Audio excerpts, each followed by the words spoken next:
नमस्ते बच्चों, मैं डॉक्टर अभिराम सिंह आप सबका वर्चुअल क्लास में स्वागत करता हूं। आइए देखते हैं बहुत सुंदर problem, rebonding of A ball. Rebonding क्या है?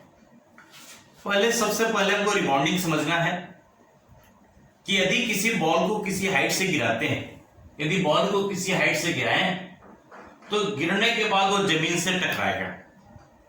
तो जब टकरा के वापस आता है बॉल तो इसको कहते हैं रिबॉन्डिंग। तो यहां पर एक सवाल है बहुत सिंपल सा कि a ball is dropped from a height h। किसी बॉल को हाइट h से गिराया गया, h हाइट से किसी बॉल को गिराया गया और it is dropped therefore initial speed is 0। तो हम लोग यहां गिराया गया तो किस स्पीड से यह टकराएगा इसको हम लोग निकाल सकते हैं। अब टकराने के बाद क्या हो रहा है? If it speed becomes half after rebonding from ground, speed इसका टकराने के बाद आधा हो जाता है, स्पीड रिड्यूस टू हाफ। ध्यान दे बच्चों, यहां हाफ के जगह में अदर कंडीशन भी हम लोग यूज कर सकते हैं। हाफ के जगह में 1/3 यूज कर सकते हैं, 1/4 यूज कर सकते हैं, 1/6 यूज कर सकते हैं, या एनी परसेंटेज ऑफ वैल्यू में क्वेश्चन बन सकता है। तो अगर एक सवाल बना ले तो उसमें जितने भी पॉसिबिलिटीज हो आप उस पॉसिबिलिटीज को चेंज करके क्वेश्चन अलग अलग फ्रेम करके सॉल्यूशन बना सकते हैं, ताकि आपको ट्रिक समझ में आए कि इस क्वेश्चन में क्या ट्रिक है। अब हमें क्या निकालना है? इस then find total distance covered during the whole motion. हमें यहां पर टोटल डिस्टेंस निकालना है। इसका पहले फिजिक्स समझिए कि क्या क्या इसमें निकाली जा सकती है। अगर यह बॉल u हाइट से गिराई गई और h पे स्ट्राइक किया, स्ट्राइक करने के बाद इसका स्पीड घटा, तो स्पीड घटने के कारण यह अब वह ऊंचाई कम जाएगा और फिर वापस से ये स्ट्राइक करेगा, वापस से स्ट्राइक करेगा, फिर इसका स्पीड घटा, फिर ऊपर जा रहा है, फिर नीचे स्ट्राइक करेगा। तो इस तरह से यह प्रोसेस कंटिन्यू होगा। यह प्रोसेस कंटिन्यू करते करते करते करते यह इनफाइनाइट टाइम्स में जाकर मोशन कंप्लीट होगा। आप ऐसा ना समझे कि 1 2 3 4 बार में मोशन खत्म हो जाएगा। कितना कोलिजन होगा, कितना रिबॉन्डिंग होगा? इनफाइनाइट या इनफाइनाइट सीरीज है। अब देखिए इसका कैलकुलेशन कितना आसान है, कैसे सिस्टमैटिक कैलकुलेशन करते हैं। तो first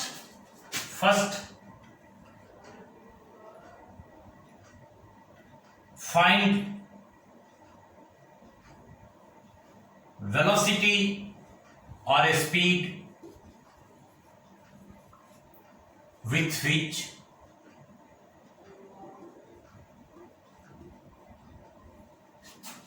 the ball strike the ground. The ball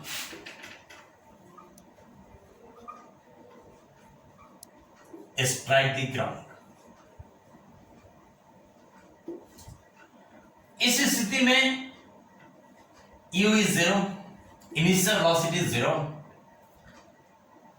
height is h, that is s, acceleration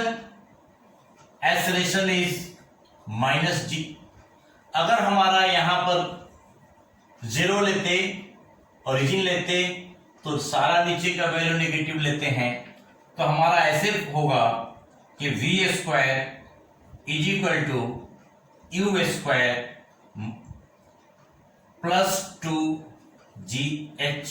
देखिए यहां बच्चों, यहां पर -g और -h लेंगे तो दोनों का भी प्रोडक्ट प्लस हो जाएगा, इसलिए इस फॉर्मूला में v² + u²। देखिए अगर -g लेते और h भी दोनों नेगेटिव लेते तो माइनस माइनस क्या हो जाता? प्लस हो जाता। u इज 0 तो v² is equal to 0 + 2gh। that is v is equal to under root 2gh. This is the velocity with which the object strike the ground first. v square v कितना है, v बराबर मिला under root 2gh. अगर यहां से rebound करता है तो रिबाउंड के बाद इसका स्पीड क्या होगा? As per question, as per problem question, speed reduces half. So let v1 is the speed after first rebound.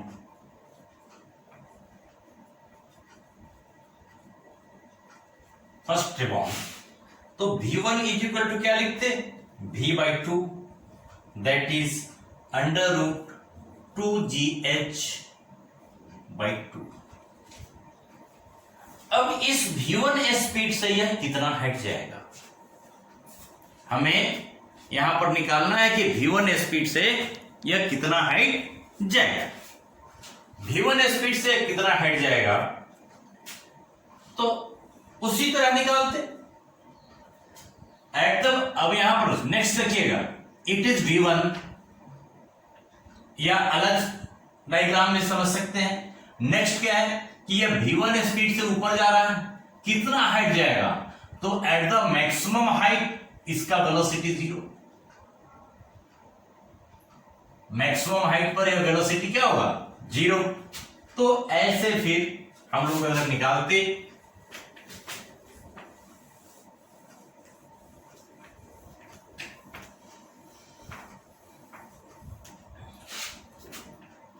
तो here again final velocity at the maximum height, at first maximum height,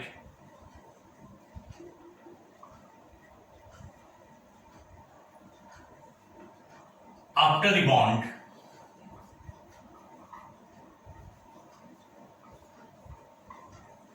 is 0. Therefore 0 is equal to v1 square minus 2gh, that is v1 square is equal to 2gh. यहां से वो ऊपर जा रहा है तो ऊपर जाने के लिए h पॉजिटिव और g निगेटिव, इसलिए यह वैल्यू माइनस होगा. Here h is positive and g is always negative. और यह वैल्यू अगर सपोज किया कि h1 है तो यह h1 वैल्यू h1 लिखते h1 is equal to v1 square by 2g. And what is the value of v1? v1 is 1 by 2g under root 2gh by 2 का plus square, which is equal to 1 by 2g into 2gh by 4. That is 2g cancelled. h1 is equal to h by 4 or h upon 2 to the power 2. Here very interesting relation we got, h1 is equal to h upon 2 to the power 2. अब यह ball h1 distance ऊपर गया और फिर h1 distance नीचे भी आया. अब सेकंड रिबाउंड करता है तो मान लिया कि सेकंड रिबाउंड v2 है, v2 स्पीड है, सेकंड रिबाउंड के बाद स्पीड v2 है, तो v2 कितना होगा? v1 again it is v1 by 2, again v1 by 2.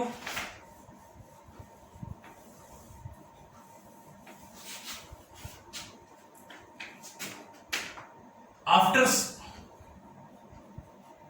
second rebound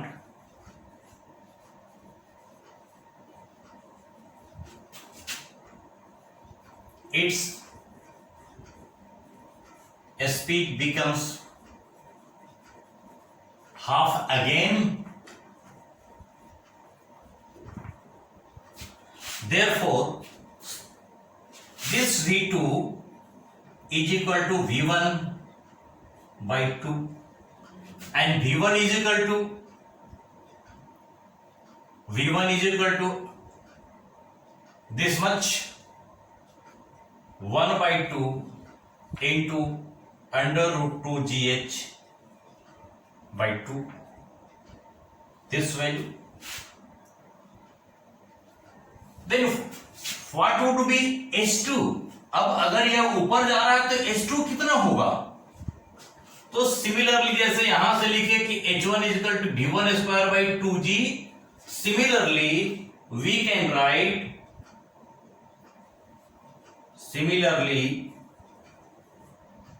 H2 is equal to V2 square by 2G and V2 कितना है? V2 है 1 by 2 under root 2 GH by 2, that is under root 2 GH by 4.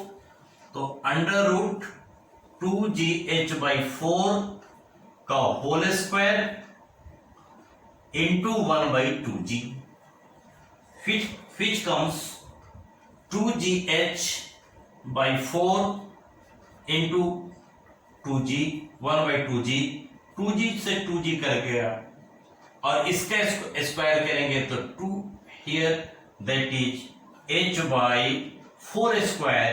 तो इसको क्या लिख सकते हैं? 2 to the power 4. देखिए अब समराइज कर रहे हैं कि यहां पर H1 कितना निकला? H by 2 to the power 2. H2 कितना निकला? H by 2 to the power 4. Similarly अगर हम थर्ड रिबॉन्ड्स की बात करते तो वेलोसिटी और स्पीड लिखें. Speed after third rebound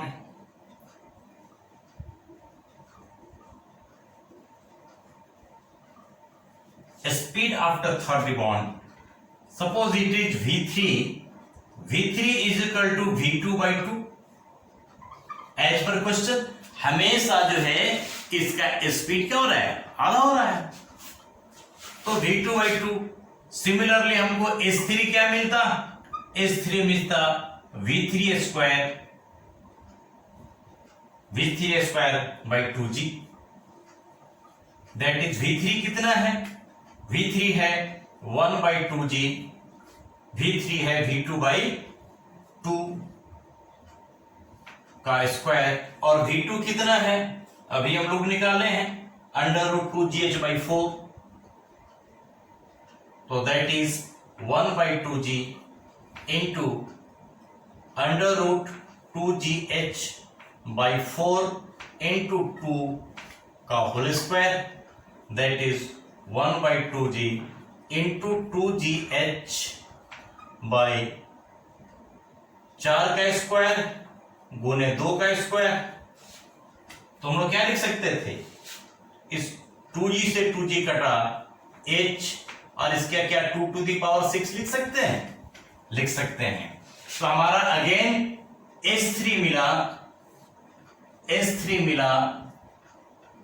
H by 2 to the power 6. बच्चों यहां ध्यान देने की जरूरत है कि H every collision, every rebonding, we are getting H1, H2, H3 in the एक पैटर्न के रूप में मिल रहा है. क्या पैटर्न है? H upon 2 to the power 4. यहां कितना पावर बढ़ा? 2 के पावर 4 बढ़ गया, 2 से 2 बढ़ गया, 4 हो गया. तीसरे बार में 2 के पावर 2 और बढ़ गया, 6 हो गया. अगर यही प्रोसेस कंटिन्यू रहा, if this process is continue, तो सिमिलरली हमको क्या मिलता? H4 कितना मिलता?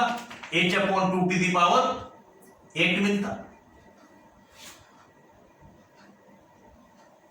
अब देखिए, अब हमको हाइट को सबको जोड़ना है. हाइट सबका जोड़ना है।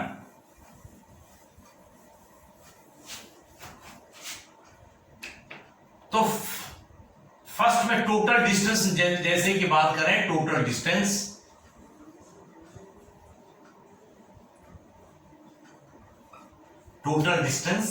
इस टोटल डिस्टेंस पे फर्स्ट टाइम कितना डिस्टेंस ट्रेवल हुआ, h। सेकंड टाइम कितना डिस्टेंस हुआ, h1 plus h1 that is 2h1। Third time कितना हुआ, 2h2 फर्स्ट सेकंड, यहां पर initial, first rebound, second rebound, third rebound and so on. यह कहां तक जाएगा, it comes up to infinite terms. तो अगर कोई पूछे कि यह कितना रिबाउंड होगा, नंबर ऑफ रिबाउंड्स बताइए, तो सिंपल आपको क्या बताना है कि it rebounds up to and tends to infinity. अब इसको जोड़ना है, तो जोड़िए h प्लस 2, h1 का value h upon 2 to the power 2 plus 2 into h2 का value h by 2 to the power 4 plus h3 here 2h3 here 2 into h3 का value है h upon 2 to the power 6। इसी तरह and so on आगे करेंगे up to infinity. Here h plus 2h by 2 to the power 2 square अगर common लेते यहां से, तो यहां से बचता 1 और यहां से क्या बचता 1 बाई 2 टू द पावर 2। देखिए h बाहर निकाल लिया है, 2 निकाल लिया है और 2 टू द पावर 2 निकाल लिया है, तो यहां से क्या बचेगा 2 टू द पावर 2 पावर बचेगा, प्लस यहां से क्या बचता 2 टू द पावर 4। अगर इसी तरह सीरीज कंटिन्यू होता तो 2 to the power 6 and so on up to infinity. अब देखिए यहां एक ब्यूटीफुल सीरीज मिल रहा है। इस सीरीज को आपने मैथमेटिक्स में सीरीज पढ़े होंगे, एपी, जीपी, एचपी। तो यहां कौन सा सीरीज लग रहा है, आपने 10th में एक एपी पढ़ा है, it is GP, geometrical progression है। It is example of geometrical progression. और ज्योमेट्रिकल प्रोग्रेशन में सम ऑफ n टर्म्स होता है, सम ऑफ इनफाइनाइट सीरीज के लिए फॉर्मूला है first term upon 1 minus alpha या कॉमन रेशियो r क्या है, कॉमन रेशियो। तो here first term is 1 and इनका कॉमन रेशियो, तो कॉमन रेशियो होता है सेकंड बटा फर्स्ट या थर्ड बटा सेकंड या फोर्थ बटा थर्ड। अगर हम सेकंड बटा फर्स्ट करते तो 1 बाई 2 स्क्वायर बटा 1 लिखते, तो इसका मतलब 1 बाई 2 टू द पावर 2 आएगा। तो इस सीरीज का here in this GP first term a is equal to 1 and r is equal to 1 by 2 to the power 2। तो इसको जोड़ने के लिए क्या करते हैं, h plus 2h by 2 square. अब इसका सिंपल से 1 upon 1 minus 1 by 2 to the power 2 ऐसे लिखते, या लिखते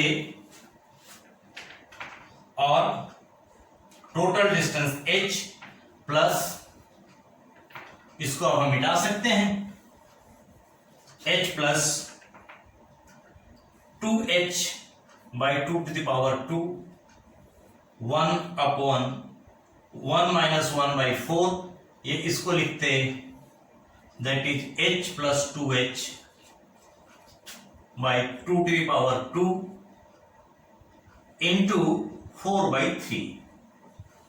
तो 4 से 4 चला गया, that is h plus 2h by 3 that is 5h by 3। Very interesting result मिला कि यह टोटल डिस्टेंस कितना होगा 5h बाई 3। तो in this one total distance Thus, the total distance covered by the ball is equal to 5h/3। बच्चों इसी में अगर 1/3 लेते तो क्या था, h1 is equal to h/2 3 to the power 2 आ जाएगा। h2 होता है h/3 टू द पावर 4। अगर रिबॉन्ड्स के कारण स्पीड 1/3 हो जाता तो यह सीरीज होता 1 + 1 3 to the power 2 plus 3 to the power 4 plus 3 to the power 6 x and so on. 1/4 होता तो 2 के जगह में 4 होता, यह पावर सेम रहता। तो इस तरह इस सीरीज में एक सवाल के आधार पर आप इसका कोई भी वैल्यू होता किसी भी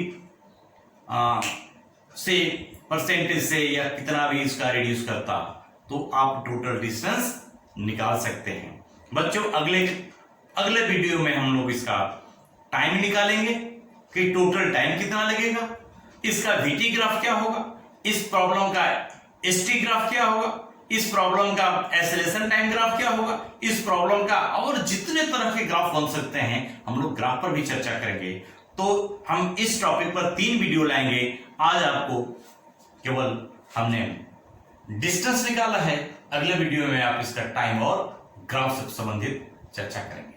थैंक यू। आपको मेरा वीडियो कैसा लगा इसको लाइक करेंगे, शेयर करेंगे। वैसे बच्चे जो अभी तक मेरे चैनल को सब्सक्राइब नहीं किए हैं सब्सक्राइब करेंगे। Okay, thank you.